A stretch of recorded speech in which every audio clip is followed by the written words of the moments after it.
Good morning, Chilliwack students. My name is Laura Nickerson. I'm a science teacher at Mazama High School, and I'm helping Miss Rogers with her subplan this week because she had to be gone.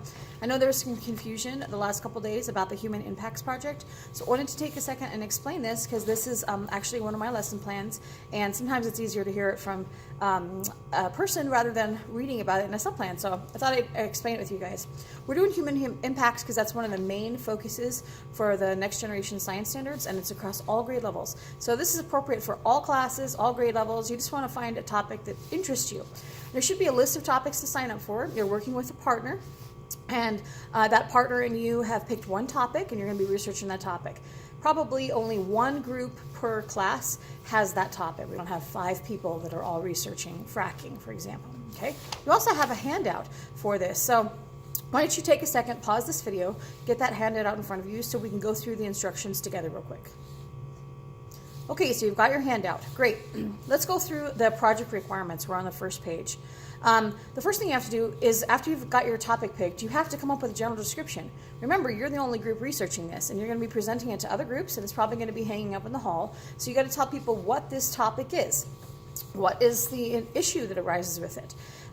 Second, are there any organisms being affected? This could be humans, this could be plants, animals. Are there any things being affected? And it can be a positive effect or a negative effect.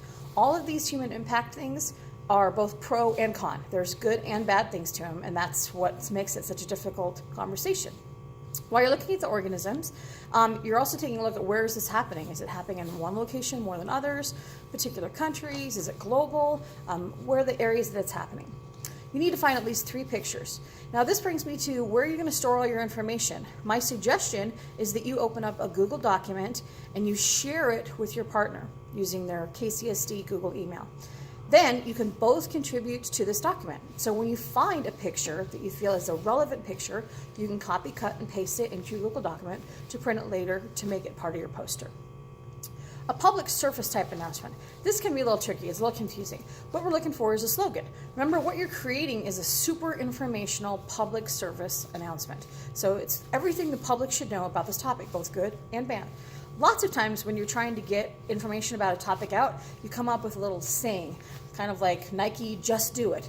Well, a lot of these topics you're researching have had ads for them before on TV or magazines, or maybe you can come up with something that's clever, like no spills from no drills for oil consumption if you want to. It doesn't have to be anything fancy, just something that's a slogan for your topic.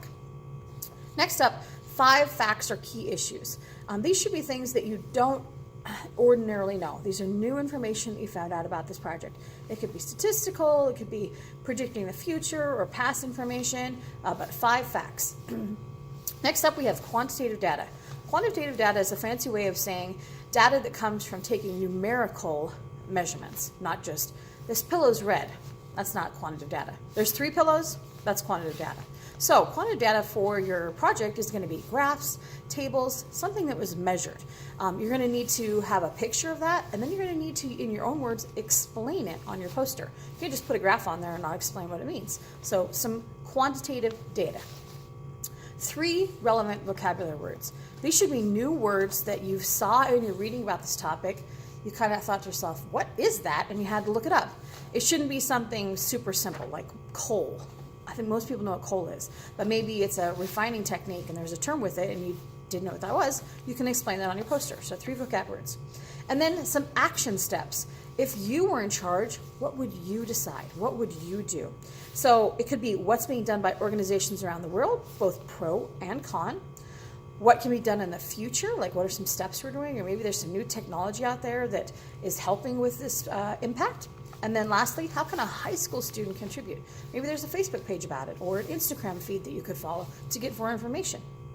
Lastly, you need to share your personal thoughts. Now that you've researched this, both you and your partner probably have a stronger opinion for pro or con. Either is fine, but what are your personal thoughts on this topic now that you've learned more about it? It should be creative, it should look nice. It's not only going to be used as part of your presentation to your classmates, but it's also going to be displayed in your hallway to educate your fellow Chilliwack students about this topic. So you should have at least 3 different sources. Wikipedia is not a great source. You can start there, but it's not a great source. So 3 sources, they should probably try to be from some good references, not just Reddit on the internet or Facebook. That's not a great resource. So we'll list those 3 resources, maybe just URLs, or if you used a book, you can put those on your poster as well. Included on the back or as part of your worksheet is the rubric that we're going to use to grade this. So you can see exactly how much everything is worth and know, oh, I got to get this on there, I got to get this on there. It's like a checklist, okay? I wanted to show you one of the ones that my students created. We did it a little bit differently because I had some extra poster board, so we made ours like a 3-sided, but you guys have a lot of poster board in that second classroom in Chiloquin. You can make a 3-sided one, or you can just make a flat one. Flat one's probably easier. So this group did theirs on soil erosion, groundwater loss, and it was basically about loss of resources was the topic that they were using. My camera's out of focus. Here we go. They did a good job on their front page explaining it. What are some of the factors? They've got the pros and cons. They defined what it is, why it's a problem. They've got some good quantitative data on the bottom here with some graphs that they explain. We move to the other side. They're incorporating those relevant pictures. They've got some vocabulary down here, a few more graphs that they've explained. They've got their personal thoughts on it. They've got their references. They've got who did it. How can high school students contribute? This is a good project. They also did a really good job presenting because they brought in some of their own personal stories about things that they had done around this topic and their family had experienced. So hopefully this helps with explain the project a little bit. I would expect your research with you and your partner to take probably 3 class periods if you're going to do a good job and really learn your topic. You have to be prepared to answer questions for students in class who ask you about this topic, so you need to gain some knowledge on it. Then I would say it's probably 2 days to assemble your poster and then 1 or 2 days to present, depending on how big your class is. So hopefully that helps out a little bit.